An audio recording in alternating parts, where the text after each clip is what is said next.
Joe Amaral is with us. What a great guest he has been and will continue to be over the course of the next several days. He has been hosting First Century Foundations and CTS for several years. He also has written a great book called Understanding Jesus, and he's just making available now a 3.5-hour teaching on DVD called God's Holy Days. And we're talking just a little bit about that, and he's teaching about it as well on the program. Joe, First Fruits, what is that? First Fruits is a feast that a lot of Christians have no idea about. There's two elements to the feast. There's the actual first fruits itself, which were a tithe that were brought to the temple. And then there was also a celebration of first fruits, a ritual that took place in the temple of the high priest waving the first fruits of the field before the Lord, and that he would accept that offer. First Fruits is a festival that no longer is celebrated by the Jewish community. No. You had to have the temple. Yeah.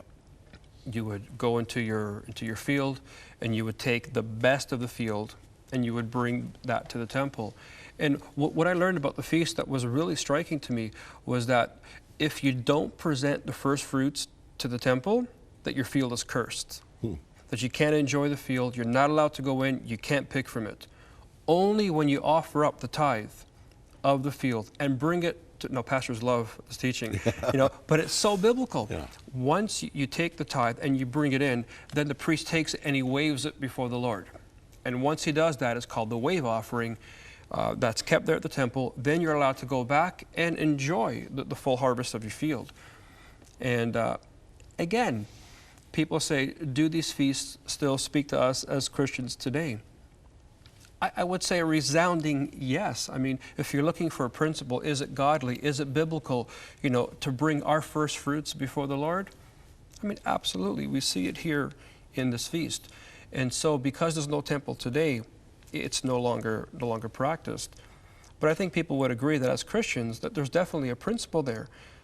Fruits were the currency of the day. Livestock, that was the currency of the day. Well, what's our currency today? It's dollars. Yeah. So it's not the currency, but it's the principle that matters. And we have been tithing since the beginning, of our marriage for over 20 years now. We believe in bringing our first fruits to the Lord. And again, it's one of those feasts that Christians don't really know too much about. Well, one of the critical components there is just simple gratitude. Yeah. I mean, you're recognizing, again, you're remembering the source of all the good that you have, and you're saying, Father, before we take any for ourselves, here is your portion. I mean, it's got to have a real strength to it, just on the gratitude level. And we hearken back to what we said all last week about it being an opportunity to teach our children. Kids don't understand the concept. Why do you give 10% of everything you make to the church? Well, why do you do that, Daddy? Well, I'm glad you asked. And we get to talk to them and we show them, listen, from the Bible, whatever our currency is, whatever we depend upon to live, the Bible says that if we don't give, that the field is cursed. We have to give to God. And then the priest takes it and he waves it. And so, again, it's another opportunity for me to teach my children. And it's so cute. Now both of our kids have cell phones, and we have one of those family plans. Everybody texts to each other. And one of our children had a sleepover at a friend's house and says on the way to church, "Oh, Dad, can you put my $5 tithe in the offering for me this morning?" Like this just happened. Yeah. And they get it. Yeah. They see Mom and Dad do it, so they do it.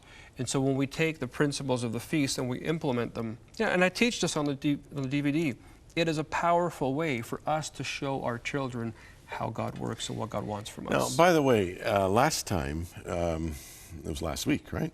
Yeah. We, in the context of our discussion about unleavened bread, I think I or you mentioned this idea of being grafted in. Yeah, you brought that up. I brought that up, It's powerful, now, and you commented afterwards you'd like to talk a bit more about that, and it doesn't relate directly to the first fruits concept, but what's this grafted business all about? I mean, we hear that all the time. We read in the Bible, we're grafted in, we're grafted in. What does that mean? Well, that was the Apostle Paul who wrote that. Yeah. And Paul was writing it to a predominantly Gentile church. You have to remember that when the church movement began, it was Jews They were accepting Yeshua as the Messiah, and this community began to grow. But then as the gospel, through people like Paul, took it to the Gentile world, there was an explosion in the Gentile population. And what happened was that there was a lot of traditions and religious practices of the Gentiles that were being brought into the movement, and it was creating friction. Because the Jews of the day were saying, well, hang on a second, we've been kosher all our lives, we've been observant all our lives, and I know that we can get in, but these Gentiles have been doing all this stuff, and they can just walk in. Well, a certain arrogance began to arise in the body, and where the Gentiles were saying, well, we don't have to do that anymore. God accepts us the way we are. And this arrogance began to rise. And Paul began to give the parallel of a native olive tree and a wild olive branch. And he said to the believers at the time, hey, you Gentiles, you're the ones who've been grafted in. You're the branches. But the olive tree is Israel. The root, if you want the right fruit, that's Israel. And he said, remember, the tree doesn't need the branch, but it's the branch that needs the tree. And even though I read it and it was quite powerful, I never got it until my last trip. My wife and I were there with our crew. We were filming for the First Century show. And we were filming something else completely different. And we walked by this row of small little olive trees, and they all had bandages around them. It was an odd sight. I'd never seen a tree with a bandage before. And I asked our guy, I said, what is that? He said, oh, that's where we graft in the olive branches. I said, oh, really? Can I see? And we went, and I said, okay, new teaching. We're going to do this on the fly. And we went in, and he showed us trees at different stages of grafting. He did one right there for us in front of us. He cuts a little square in the bark, and then he takes this other branch, he puts it on. And then we saw ones that were a couple of weeks along, a couple of months along. And the longer that wild olive branch was grafted into the tree, the more part of the tree it became. And by the time you get to the very end, you see this little olive shoot, right? Yeah. Growing, beautiful green, baby, brand new. But what really impacted on me was no matter how long the grafting was, the scars were always there. The scar of the grafting process. And so today in the church, many Gentiles are realizing, hey, we're grafted into the tree. But there's a lot of scarring. There's a lot of hurt, and pain, from within the Jewish and the Christian community. And that really spoke to me.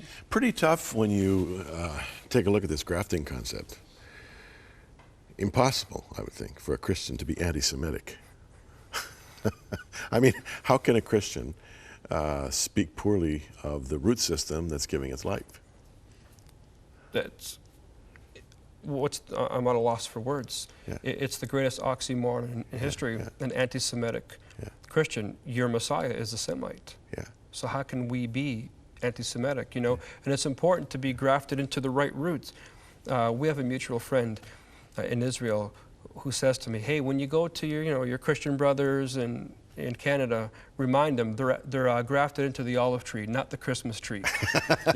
And it's a little joke, but it's so true. We've got to remember from where it is that our roots come from. Yeah. How do you feel when you're there in Israel? You've got your crew there, and you're taping all of these shows and so on, and you're learning so much about Hebraic roots to our faith. Do you ever say to yourself, gee, I'd love to live here? I've often thought that. Yeah. And in fact, our family, a couple of years ago, that we were ready to go and try it for a year. Yeah. And somebody donated a place for us to stay. Everything was working out. And then unfortunately that year my dad got really sick and was diagnosed with a brain tumor. And we said, well, I don't think now is a good time to go. And then he passed, and we didn't want to leave my mom. And so it kind of left the center of the stage. But every time I go, I feel so at home. Yeah. From the crazy driving on the highway to the butting in at lines in the grocery store. Yeah. I feel at home, but not just practically, spiritually. Yeah. When I'm there, there's just, we always say, isn't it so weird that it doesn't feel weird to be here? Yeah. We know exactly where, our apartment is, we know where our grocery store is, where the local gas stations are, and we get there, we get off the plane, we know the drill, we do it, and it feels so much a part of me. And I would encourage Christians, who are watching today, wherever they are, to go at some point in their lives. I mean, seeing the geography really makes an impact. Well, you know, as a preacher's kid, I grew up everywhere. And people often ask me where I'm from. And I say, well, you know what? In terms of where we have spent most time as a family, it's Jerusalem. Really? And my kids feel like Jerusalem is their home. And when you're there for a while, as we were for 7 years, it just grows into you. And I can't think of a more beautiful city in the world to live. Joe Amaral is our guest. God's Holy Days is the DVD. 3.5 hours of terrific teaching about the Hebraic roots of the Christian faith.